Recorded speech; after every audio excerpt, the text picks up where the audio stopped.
réunion compte rendu, et toutes les boîtes, et on entend parler de la fameuse réunionnite, et on s'est dit let's go, on va essayer de faire un SaaS. Parce que Ouais, comment ça marche chaud. Jusqu'à 5h30 du matin. il y a des questions d'autorisation de droit, et c'est pas forcément exactement. On a eu un message sur LinkedIn après un post de quelqu'un de Microsoft.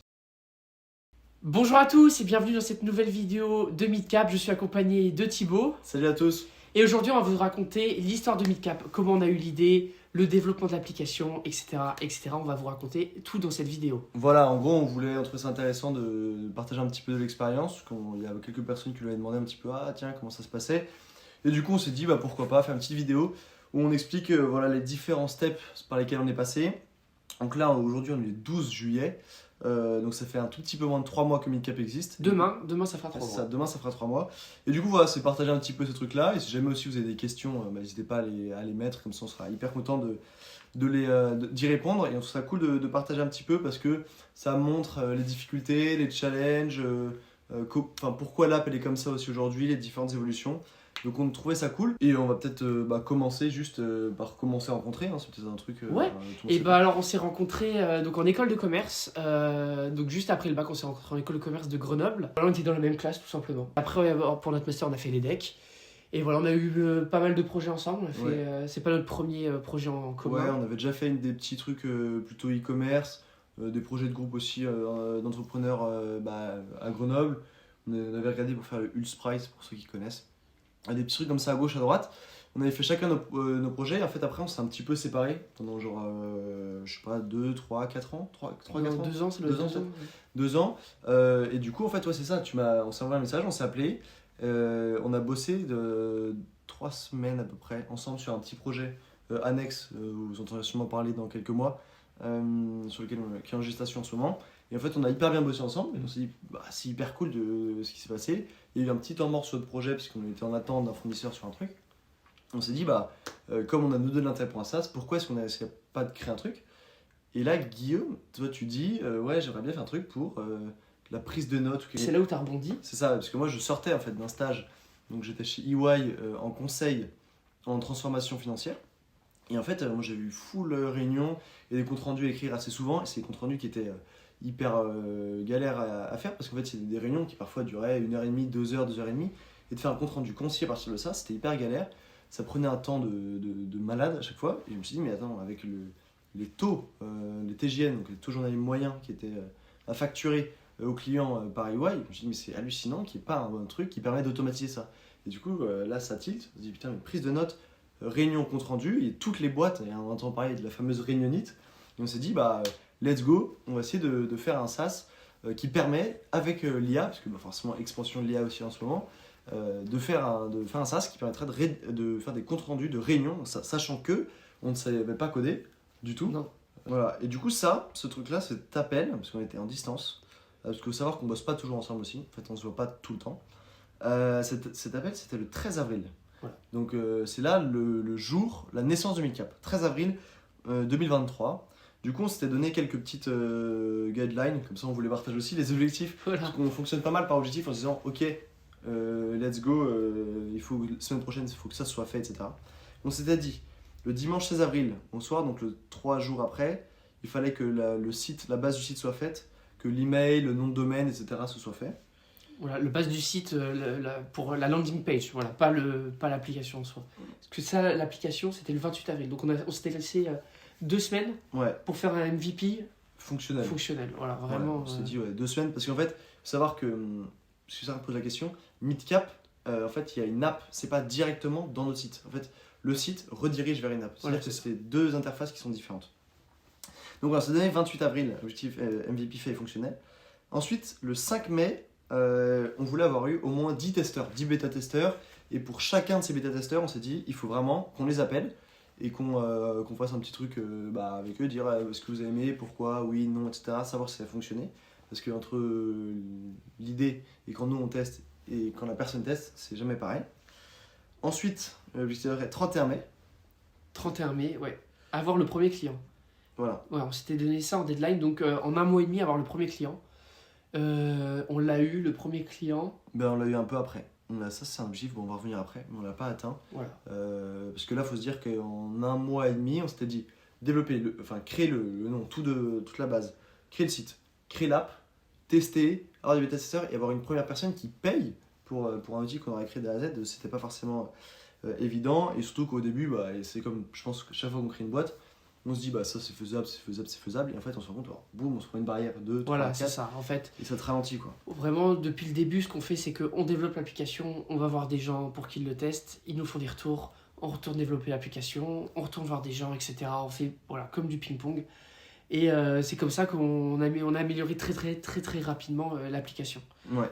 Donc, le 18 avril, c'était la toute première fois qu'on a réussi à faire un MVP fonctionnel en fait, à partir d'un fichier audio. Ouais.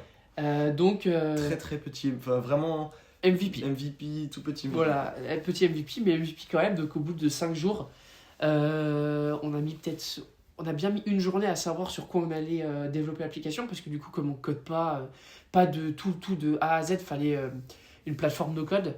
Donc voilà, on a cherché, voilà, d'autant de tout mettre en place, de comprendre comment fonctionne la plateforme, parce que c'est pas aussi simple qu'on ne le pense. C'est peut-être no code, mais en fait no code c'est beaucoup plus compliqué que ça. Ouais. Donc voilà, 18 avril. Ouais, ça, juste un petit point aussi pour le no-code, du ouais, tac, tout ça Ouais. tranquille. Le no-code, en fait, fondamentalement, on peut se dire c'est simple, mais c'est quand même, franchement, c'est pas donné à tout le monde. C'est ça. Et de toute façon, il faut aller quand même dans de la documentation à fond. Et Voilà, plein c'est de ça. trucs. Et souvent, et vous allez le voir après, il faut insérer comme des bouts de code, etc. Après, on peut dire ouais, ChatGPT, ça le fait. Mais en fait, souvent, tu fais ChatGPT, tu fais ton call, bam, ça indique une erreur. Et si tu sais pas coder, Voilà, tu c'est ça. sais pas où aller l'erreur, quoi. Donc voilà, ça c'était 18 avril. 18 avril, donc voilà, donc 5 jours après. Donc 18 avril, ça veut dire que on avait déjà assimilé tout ce qui était API et tout, parce que c'était vraiment tout nouveau pour nous. Donc tout ce qui est API, call API, etc. Ouais. Donc voilà. Ouais, là après, du coup, pendant les 2-3 jours après, on teste, on essaie d'améliorer un petit peu. L'interface était clairement dégueulasse. Faut dire Oui, l'interface était pas terrible. Et c'est le 21 avril. Le premier gros problème. Non, c'est le 19 avril, on a fait une application en one page. Voilà, parce que sinon ça changeait de page et tout, c'était long à charger. Pour l'expérience utilisateur, ça allait pas. Le premier problème, voilà, c'était le 21 avril. C'était pour des réunions trop longues, voilà, qui duraient trop longtemps. Et donc on avait un problème au niveau du résultat. Il y avait un problème, voilà. Et donc le premier problème est arrivé. Ouais, parce que là, du coup, c'était le prompt, c'était même pas la taille du fichier audio, si je dis pas de conneries. Voilà, Mais c'était la Ouais, taille. en fait, c'est ça. C'est-à-dire que la transcription, si vous voulez, de l'audio était trop longue et quand la série, parce qu'en fait, aujourd'hui, on a notre API en fait, qui permet de transformer, elle est sur le cloud Azure. Du coup, en fait, c'est une API, on la call et en fait, quand on envoie le texte était trop grand. Parce qu'il faut savoir, si pour que vous ayez un ordre d'idée, 1 heure de réunion, c'est à peu près entre 9 et 10 pages de texte. C'est-à-dire que dès qu'on parle une demi-heure, en fait, on lui mettait 5 pages dans la gueule. Et en fait, elle n'arrivait pas à interpréter, elle disait c'est trop long, et elle faisait un bug. Donc ça, gros problème, et on se dit, bah, comment faire pour passer sur ça Donc c'est après ce problème qu'on a essayé de résoudre pendant genre 3 jours. Ouais, Et là, on s'est rejoint à Paris. Ouais, c'est ça. On s'est rejoint à Paris tous les deux et on a passé Bah, une nuit entière à Ouais. essayer de régler le problème. ouais. On s'est vraiment dit, là, on ne part pas, on s'est mis dans un endroit, on ne part pas tant qu'on n'a pas trouvé la solution. On s'est dit, bah, let's go, on y va, quoi. Et en fait, du coup, on essaye.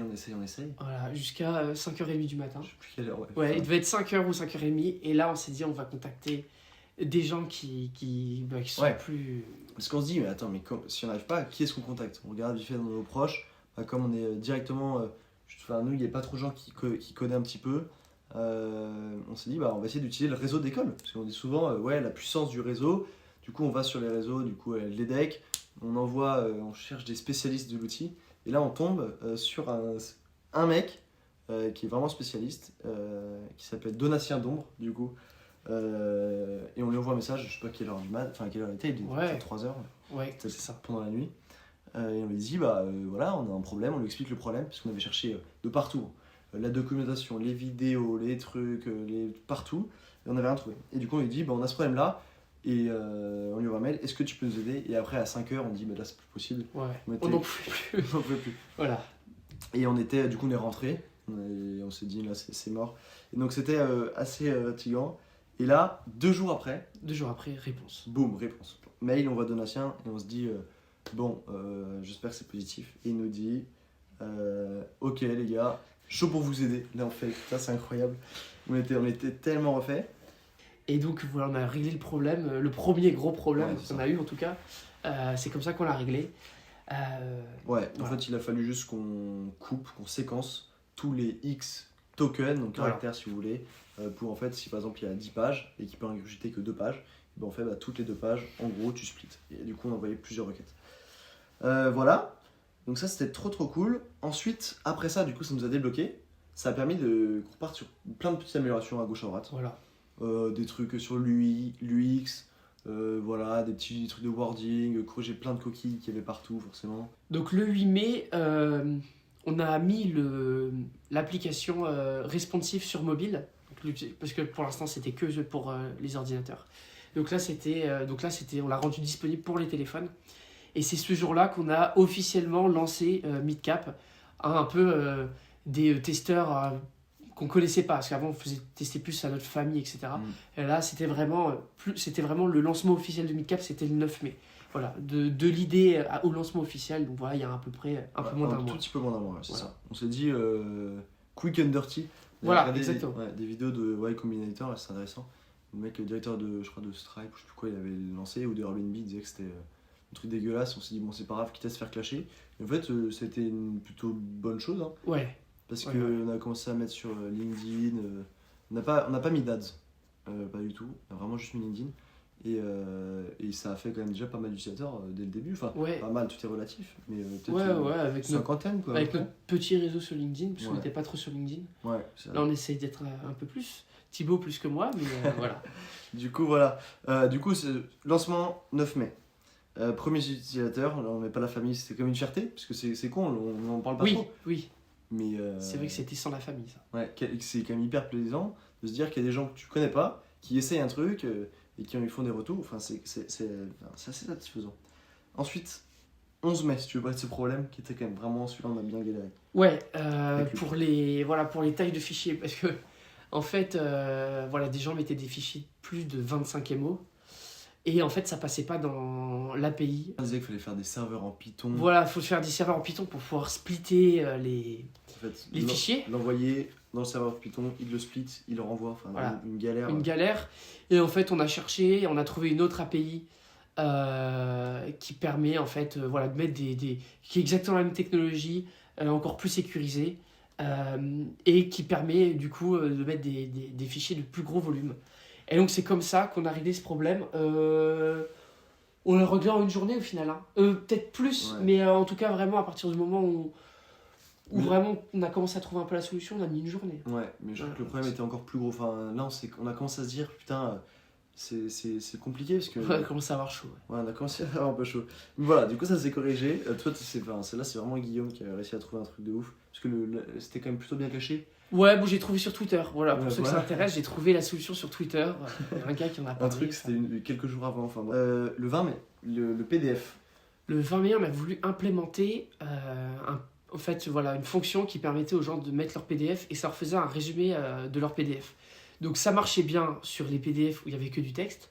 Seulement quand il y avait des PDF avec des tableaux, des graphes, des formules. images, des formulaires ou je sais pas quoi, bah ça passait pas, le résultat était pas du tout satisfaisant. Et on s'est dit on va se concentrer que sur tout ce qui est audio plutôt que PDF. Et c'est pour ça que Ouais, en Ouais. fait, je pense que c'est notre première vraie erreur. ouais, c'était vrai, la faut première le vraie dire. erreur, c'était ça, Parce exactement. qu'on s'est dit, on s'était un peu dispersé. En fait, on s'est dit, mais attends, c'est trop cool, on a une techno qui nous permet de résumer, si vous voulez, du texte, enfin, voilà, des gros blocs de texte.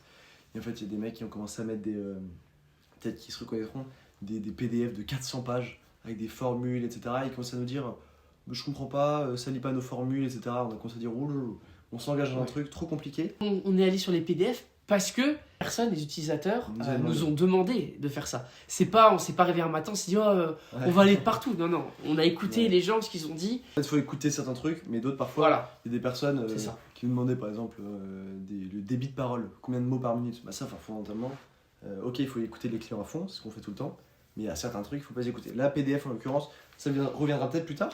Elle est juste cachée, la fonctionnalité, pour vous dire. Elle est encore là, on l'a, mais On s'occupera peut-être plus tard, voilà, là elle est de côté. Le 23 mai, version longue, version courte, pareil sur les retours clients, toujours, et nous ceux qui veulent créer des trucs, ce qui est hyper important, c'est d'écouter les clients et d'appliquer ce qui revient, par exemple sur 100 retours, il y a plein de moments où on disait « Ah, il est un peu long, ah, il est un peu court », on fait « Bon, on va faire une version courte, une version longue ». Voilà. Ça on l'a mis le 23 mai, c'était pas très compliqué.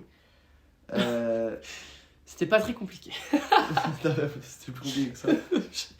Ouais, oui, d'après mes souvenirs, c'était plus compliqué que ça. Ouais. C'est marrant parce que en fait, je pense qu'il y a des trucs parfois, on oublie un peu. Ensuite, mise à disposition de la retranscription. C'est un truc qui est revenu à fond. Voilà, la retranscription, parce que au départ, c'était vraiment qu'un compte rendu. Et les gens nous disaient, oui, ce serait bien qu'on voie ce que les gens ont dit mot pour mot durant la réunion. Et du coup, c'est ce jour-là qu'on a implémenté la retranscription de mot pour mot ce qui a été dit par les gens durant la réunion. Donc voilà, et après on l'a amélioré en plusieurs étapes. Au début, c'était juste un vieux bloc de texte. Voilà, et là, maintenant, on voit qui a dit quoi. C'est ça. Avant, on pouvait le télécharger en PDF, mais ça, c'était pas terrible. Ouais, du coup, ça, on a enlevé.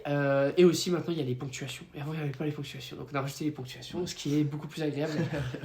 Ensuite, on a commencé pour la partie de développement pour envoyer le fameux bot qui rejoint pour tous les appels Teams, Zoom et Google Meet. Voilà. Donc le bot qui vient, qui enregistre, qui nous envoie et ça va rédiger le compte rendu. Ça c'est parce que dans le monde pro on fait toujours des réus sur Teams, Meet et tout ça. Ça c'est quand même pas simple. C'est vraiment un truc... Voilà, c'est pas simple. Voilà, on a pu parler avec des gens qui faisaient des choses similaires, similaires à nous. Et ils nous ont dit que c'était très très compliqué à coder. Donc on les a crus, on va pas chercher à coder quelque chose. Voilà, c'était des gens qui étaient vraiment très très très très très forts. Ils ont dit qu'ils avaient mis plus de 6 mois full time. Ils étaient 6. C'est là qu'on a contacté une startup californienne qui en fait permet d'envoyer des bots aux appels, d'enregistrer et nous après on récupère toute notre technologie permet de récupérer et de pouvoir faire le compte rendu. Donc voilà, une start-up. Hyper cool, ils sont hyper cool. Super cool. Ouais, on les a contactés. On a pris rendez-vous, 2 jours après, on les a eu en visio. Et aujourd'hui, du coup, ça fonctionne. On a les bots. Ouais, c'est ça, voilà. C'est quand même une bonne fierté. Et là, on est en train d'essayer de faire pour synchroniser avec le calendrier. Voilà, c'est pas encore sorti, mais on est en cours. Ouais. Parce qu'il y a des questions d'autorisation de droit et c'est pas forcément exactement. Ensuite, 1er juin, cap des 100 utilisateurs. Ça, donc, petite fierté aussi pour dire 100 personnes. Pas hors famille. Ouais. Hors famille et amis, etc. Voilà, c'est vraiment des gens qu'on ne connaissait pas. Et après, des questions aussi qui revenaient tout le temps, la data. Est-ce qu'elle est protégée? Comment on fait, etc. Voilà, donc pour ça, on refera une vidéo. Je pense que c'est un gros sujet qui est très important. Mais voilà, les gens disaient oui, qu'est-ce que vous faites de données? Ouais, surtout qu'en fait, les gens ils font souvent des codires, des copiles, enfin des comités de pilotage, comités de direction. Donc il y a souvent, comme dit Guillaume, des infos essentielles. Quoi. Voilà. Et donc c'est vraiment c'était une problématique qui est revenue hyper souvent. Hyper souvent. Donc on a fait appel à une entreprise de cybersécurité, voilà, spécialisée là-dedans. On développera peut-être dans la vidéo, mais voilà, on a tout en France. C'est pas aux États-Unis où ils peuvent avoir accès aux données. Juste après, on peut dire, là on a eu le premier client, c'était vers le mi-juin. Donc là, explosons de joie. On était quand même tout contents. De se dire ok, il y a une première personne qui a payé pour le service parce que entre MVP il faut tester, il faut se dire ça m'apporte une vraie plus-value, ça veut dire oui je gagne du temps, oui je gagne de l'argent, du coup c'est plus rentable de payer pour l'app que ça. Et du coup ça c'est vraiment, en fait ça peut paraître bête mais ça confirme parce que tant que personne n'a payé, on se dit est-ce que il y a vraiment un retour sur investissement. Et là depuis en tout cas plus ça va, plus il y a d'utilisateurs, plus il y a de gens qui payent aussi pour un mid-cap et du coup évidemment là on en est convaincu mais il y a un mois. Du coup après ça, un mois, personne n'est payé encore. Donc ça vraiment le step qui nous a dit là c'est bon, on peut aller, la donnée elle est protégée, enfin c'est quand même, là il y a vraiment ça s'est accéléré à ce moment-là. Exactement, et puis ça fait plaisir d'autant plus que c'est nous qui avons, c'est notre produit, c'est tout nous qui avons développé. Ensuite, refonte totale de l'UI et de l'UX. Et de l'UX, voilà. Parce que là on a eu trop de retours comme quoi c'était pas très clair, c'était pas intuitif, qui évolue encore. Ouais, encore aujourd'hui, on a encore amélioré pas mal l'UX. Ouais. Donc voilà, chaque jour, on améliore pour essayer que ça soit le plus simple possible, le plus clair, et voilà. Ensuite, ça on vous dit aussi, mais on a fait des dépôts à la BPI, pour la French Tech, pour avoir des financements. Ça, on l'a fait. 24 juin. 24 juin, grosse journée. On reçoit un message sur LinkedIn après un post de quelqu'un de Microsoft qui nous dit bah, j'aimerais bien savoir et avoir un appel parce que votre startup elle est cool et nous on aime bien accompagner des startups comme ça. Et du coup, est-ce qu'on pourrait avoir un appel? On se dit bah trop cool, c'est hyper intéressant. Du coup, on a fait un appel et du coup, on a rejoint un programme Microsoft. Du coup, on est en sorte de partenaire avec eux pour un programme qui s'appelle Microsoft Founders Hub for Startups. Voilà. Donc, comme ça nous permet de travailler avec Microsoft, avec des experts Microsoft, notamment dans la sécurisation de la data, on en reparlera aussi, dans l'amélioration de l'app et aussi dans la crédibilité, parce que ça veut dire que Microsoft a regardé, a checké et s'est dit bah, le projet il est valide, le projet il a du sens. Et donc ça c'est vraiment un truc qu'on nous a confirmé aussi, après utilisateur payant, de dire bah ouais, Microsoft ils ont regardé, ils ont aimé, donc c'est vraiment un truc hyper cool. Donc voilà, pour la petite histoire de Midcap, grosso modo, je pense qu'on refera des petites vidéos comme ça si ça vous intéresse. On vous tiendra au courant de toute façon de tous les changements. Si vous avez des questions, des trucs, n'hésitez pas. On adore faire des calls, on en fait tout le temps. Avec des utilisateurs, ou même pas des utilisateurs, juste des curieux. Oui. Ouais. Donc voilà, et si vous voulez qu'on traite des sujets, ou peu importe, là on va faire des petites vidéos comme ça de temps en temps pour parler non seulement de Midcap, mais aussi de temps en temps entrepreneuriat, une galère, comment on a eu des petits hauts, des petits bas, enfin on va faire des sujets. En tout cas, si vous avez des idées de sujets ou envie d'avoir des trucs de notre côté, n'hésitez pas à nous contacter. Et puis voilà. Par mail, par LinkedIn, n'hésitez pas. Ouais, voilà. Voilà, bah passez une bonne journée. Je sais pas à quelle heure vous regarderez cette vidéo, mais voilà, bonne journée à vous. Ouais, à plus. Salut. Ciao.